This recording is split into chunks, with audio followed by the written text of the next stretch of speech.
he said to him, "Go wash in the pool of Siloam," which is translated sent.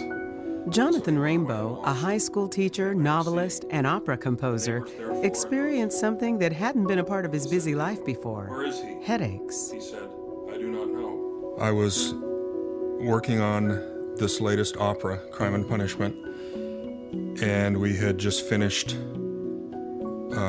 4 days of performance on that, and I was feeling tired, as I always do after something like that. And then the day after the last paycheck went out to the orchestra, I got a headache, and that was kind of the beginning of when I knew something was wrong. I don't get headaches. That's not something that happens to me very often. It was different. It wasn't a headache, a little more severe. And I thought, well, something's going on here, so... Jonathan visited his family doctor, concerned about his headaches. He was given medication to help relieve the pain, but the headaches didn't stop. He was taken to the emergency department in Visalia, then was transferred to specialists at Community Regional Medical Center in Fresno. Jonathan Rainbow first presented from an outside hospital with what was described as a shadow in the CT scan. What this was a hypodensity or a dark area, really like a shadow, in the center of his brain. So he came to us for further evaluation. The CT scan from Visalia showed a dark mass in John's brain, but the visual wasn't quite clear enough. Using MRI technology at Community Regional, Dr. Verrees could see that the dark mass was of great concern.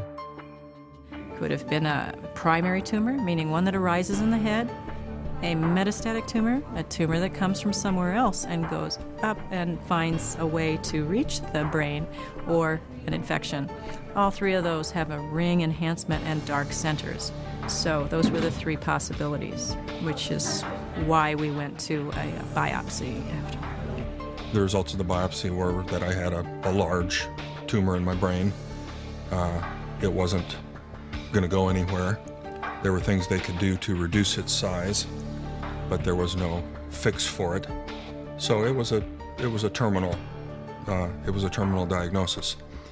It wasn't a moment that I would rather go through again, but in terms of people who I think go through these kinds of things, I just can't imagine a family that could do that like my family did, or a doctor who could do it like she did. After the biopsy, Dr. Meg Verrees discussed all of the options available with the Rainbow family. We figured this was a very large, almost like a small fist in the center of his brain. Did we want to go on to just radiation and chemotherapy? Or did we want to try to decrease the amount of the volume of malignant tissue? And we wanted to think, well, at what point are we offering him a benefit? A, we want you to enjoy life, and B, we want you to stay you. We don't want you to be changed. We don't want you to have to spend whatever amount of time you have adapting to a new self. We want you to be you, and we want you to enjoy life. And those are the two important things that I wanted to give to him, and that was important to him. Together, Dr. Verrees, John, and his family decided they wanted to remove the tumor.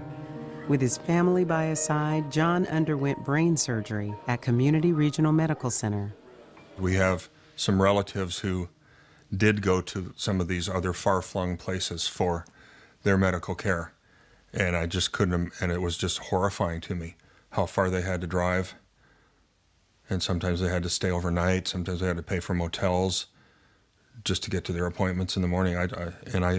I said to Pat, I said, I don't care what they recommend, because we were already having people recommend, oh, you need to go to San Francisco to see this specialist. And I did, didn't I, Pat? Once I knew that Dr. Verrees was going to be my surgeon, I said to Pat, I said, we're not going anywhere else. And partly I'm stubborn, and partly I just didn't want to go. And I said, that's it, Pat, that's as far as we're going to go. We're going to get all the care we can get here at Fresno. We have a really, really good doctor. We have a really, really top-notch surgeon, and that's it. I'm not going anywhere else. But it's just amazing how easily you could fall into that. Somebody say, well, maybe you could try this doctor. And there you are.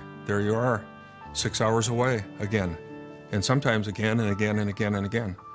So having confidence in Fresno and my physicians there made me confident to just kind of slam my foot down and say, this is the end of the road for me.